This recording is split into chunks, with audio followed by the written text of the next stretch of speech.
Greetings, fellow mortals, and welcome back to the Warlock YouTube channel. My name is Raptor. Other warlocks gather power while I gather internet cringe. And what is today? And today I'm not actually doing internet cringe.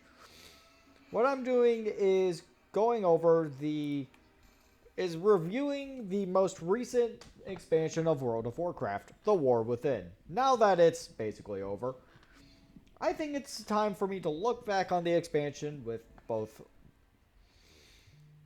basically being happy and possibly also pissed. Who knows? But yeah. The oh so wonderful expansion of The War Within comes to an end. So how I'm going to do this is, first I'm going to talk about the gameplay, and then I'm going to talk about the story. From the beginning all the way to, well, the last bits of the expansion. The prelude up to midnight. So let's start off with the gameplay. So the War Within has actually kept the standard WoW gameplay that you'd expect. So, stuff like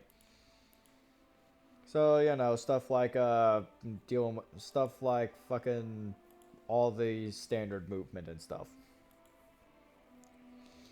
But what is different about the War Within is the fact that you get a brand new thing called hero talents. And hero talents, especially when you're throughout the leveling, have been very useful. They have been very, very useful with everything that has happened. And I honestly love it. I honestly love hero talents. And the two classes that I've actually done the hero talents for and have leveled through with said hero talents have been Paladin and Warlock. And I'm going to just say this. Hero talents have made me feel very good about both classes. Because I literally ended up having to go through... Oh my god, I could actually handle soloing elites without any trouble whatsoever, and I love it.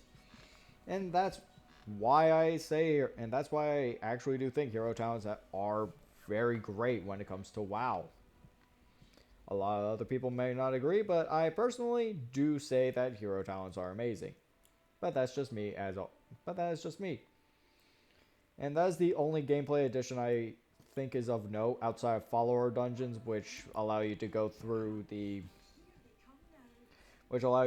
a dungeon and or raid, which allows you to go through a dungeon solo and story mode raids, which basically have you go do the final boss. That's it. Anyway, from there on, let us get into, well, the oh so wonderful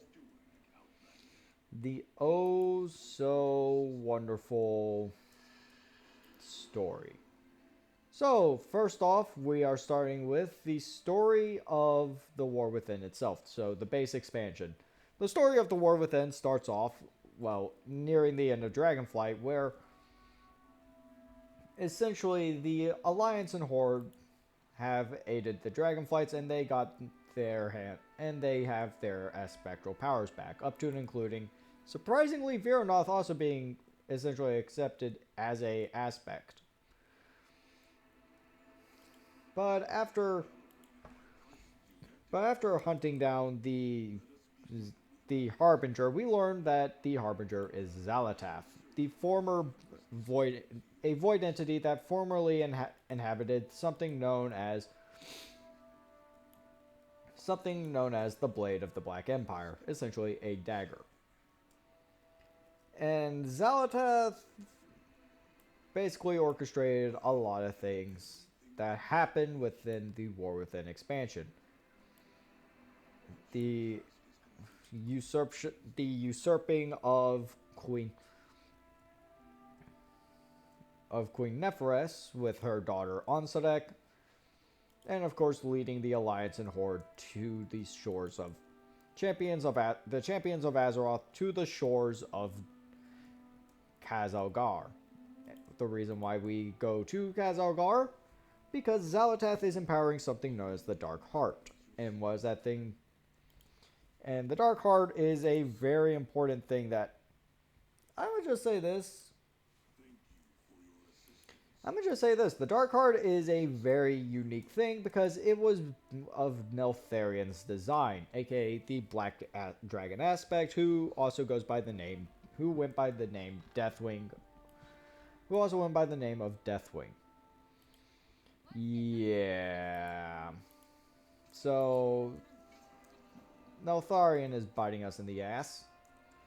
But that's because, well, Neltharion made the Dark Heart and the Dragon Soul, which, knowing that the Dark Heart isn't powerful enough for... okay, that would actually be spoilers, but that would be spoilery. I'll hold off until, well, spoilers are obvious with the fact that, you know, we're playing... I'm talking about the current expansion of WoW. But essentially,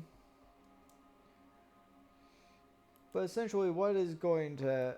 But essentially, the Dark Heart absorbs the magic of Dalaran and makes it go boom. Bye, Dalaran. Bye, Dalaran. But, yeah, Dal is gone. Dalaran is gone, and everything is everything basically went to shit. We had to fight off more Nerubians, which I'm not going to explain what they are. You can find other lore people. But another thing that happens to have happened with the War Within is the fact that the player happens to... We aid people like we aid the Earthen after crash landing and surviving. Of course, after aiding the citizens of Dalaran. So yeah, that happened. But basically, after going to Dornogal, the main capital city, we aid the Earthen more to the point that the leader of the Earthen's defense essentially ends up dying. And that's because, well, we were dealing with Xal'atath's forces and, yeah, that bullshit. But on top of, well... But on top of the fact that Dornogal is now missing a leader, Agents of the Void specifically. Agents of the Void specifically, But throughout the entire expansion, we learned that Xal'atath is basically giving us all a run for our money because of the fact that she is basically fucking with us. Especially when it comes to the fact that, well, she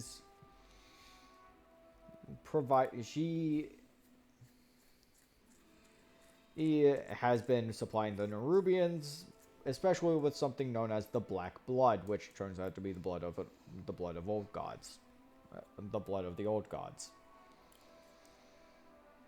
But yeah, Xal'atath.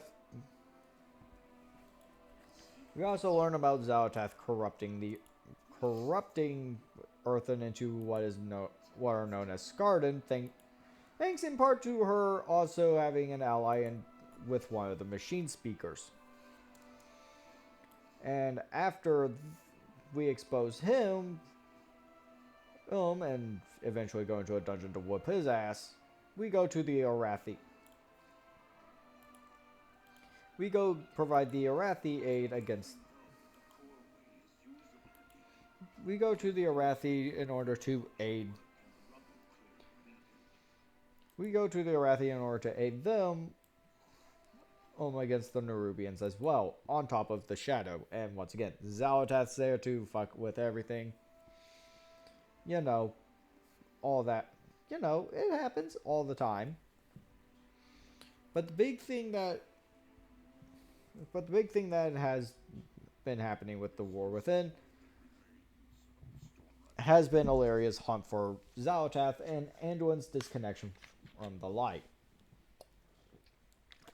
Sorry, I had to take a sip there,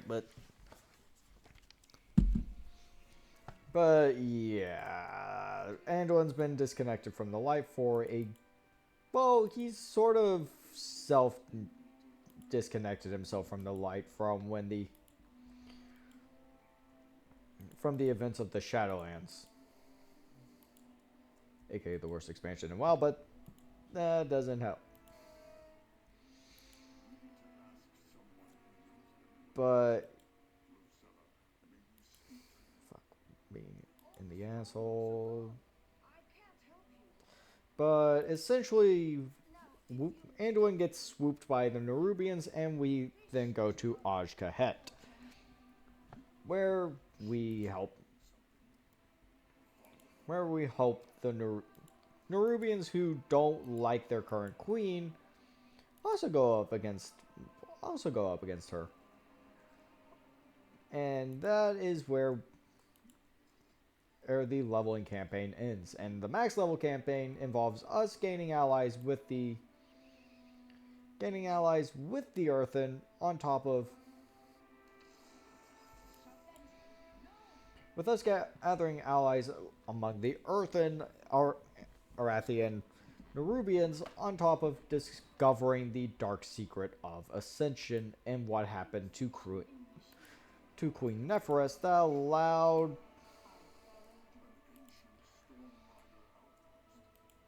that allowed Queen Ansorek to, well, become queen. Which culminates in a final battle, at least for the main campaign. Not really in Dornogal per se, but in Hollowfall, specifically Merodar, which did result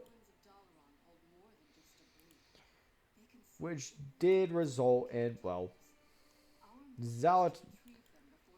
which resulted in the Dark Heart being damaged and Xalatath retreating. And where did she retreat? She retreated to Undermine, which begins the next patch of the expansion called Undermined.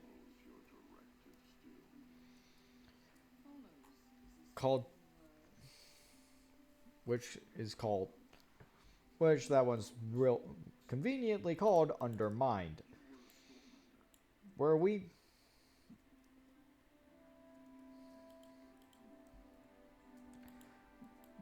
hunt down Jester Gallywix, where we aid the goblins against Jester Gallywix.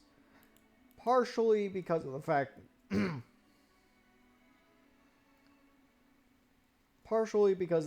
that, well, Jester is kind of a dick, but also, unbeknownst to us, he's an ally of Xalatath. We just learned that he's been weaponizing. We learned that he's been. We learned throughout,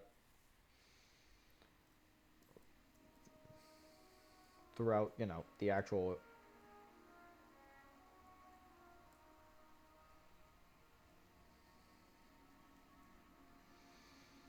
We learned throughout, well, the entire time we partied in Undermine that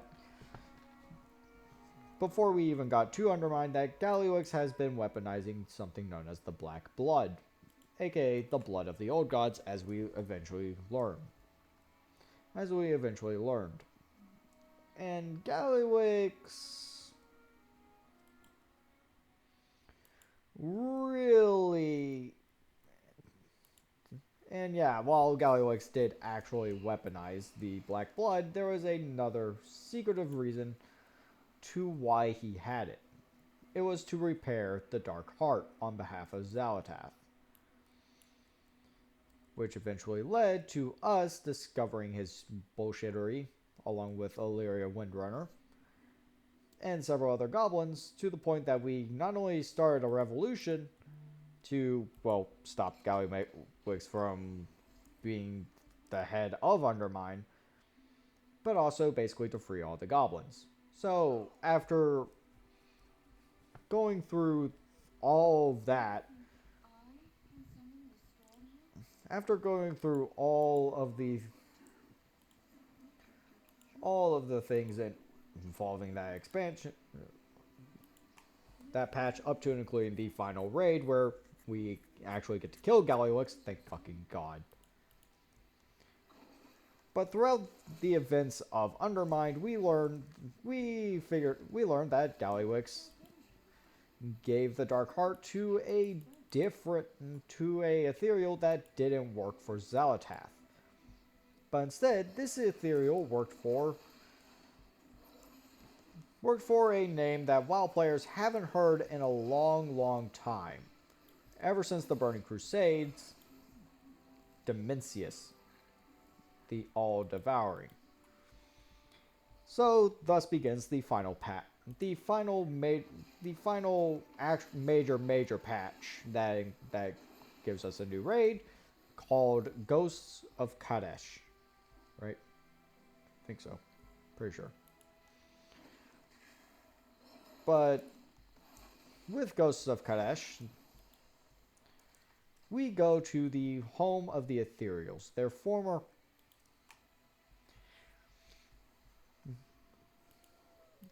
a world that happened that in a actually very good surprising twist held a Titan World Soul, which I think was pretty cool. I really do. But throughout the entire patch, we learned that not only was Locust Walker, Illyria's mentor, basically one of the people who decided Koresh's fate, we also learned that he made a deal with Xalatath. And throughout that patch, we gained something known as the Reshi Ribbons, which allow us to actually fight Dimensius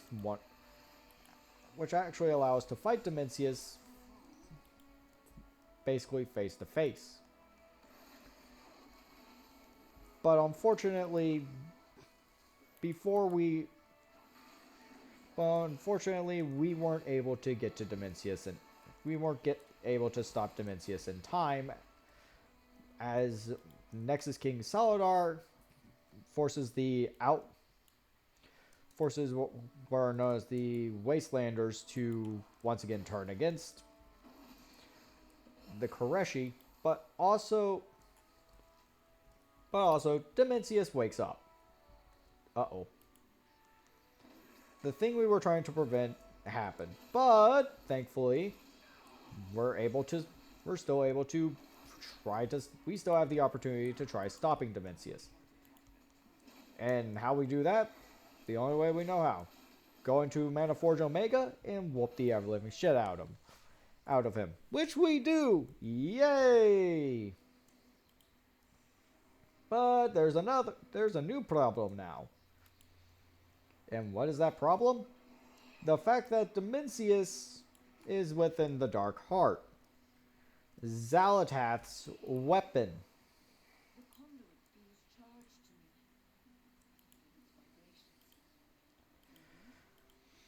Xalatath's weapon. And what did Xalatath... And unfortunately, Xalatath ends up killing Locust Walker. Why? Because of the fact that Locust Walker picked up the Dark Heart, and Xalatath needed to further empower. And that is a problem because because that eventually, that did actually result in, that actually did result in, yeah, that actually does result in the next expansion. And also the prologue of Midnight. Which, once again, I'm going through the entire story, but providing the cliff notes, essentially. And so we come to the final major story stuff for the War Within. Midnight with Eretor and Varisa at Kaz Algar. Varisa pays her respects to her fallen husband and her city, but also the fact that, well, the Oso want a new cult, which were made up of former members of the Twilight's Hammer, known as the Twilight's Blade, has appeared worshipping Xal'atath and her devouring host.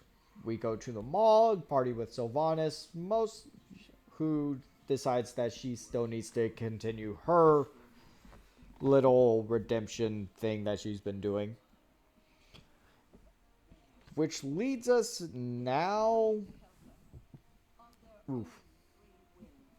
Which now leads us to... Midnight. Now that... Because Eretor does realize that he needs to step up to the role of Windrunner as well. So, I'm for my final rating for The War Within. I know this has been very out of the way, and there is some dead air. I get it, but it takes a while for me to remember some of this stuff. Okay. So, what do I rate WoW: The War Within? I'm actually going to give it a 9 out of 10. It is one of my favorite expansions, and it actually gives me hope for, and it does give me hope for the what is known as World Soul Saga. I really do think if Blizzard wants the World Soul Saga to succeed, they need to keep to the level of storytelling that The War Within had. But of course, that is my take. Tell me what you all thought of my review, and if you did, and if you enjoyed it, and if you did enjoy it, like, subscribe. If you didn't enjoy it, don't like. I don't really care. But if you want to support the channel in a different way, there's also a Throne Fund. If you want to see the if you want to see... Well, here's the thing. If you do want to see much more consistent content and possibly edited content, and possibly some edited content, then, voila.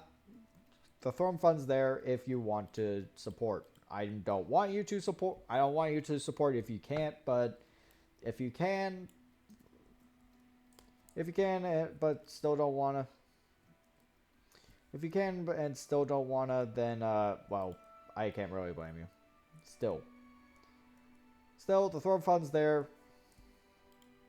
Throne Fund's there, and also, Throne Fund's there, and it will be in the link of the description. But yeah, thank you all so much for watching, and I hope you all enjoyed. And as I said, like, subscribe, all that fun stuff. Support the Throne Fund if you want to, not saying you should. Okay? Okay? Okay. But see y'all later. I'm going to be watching the Game Awards tonight.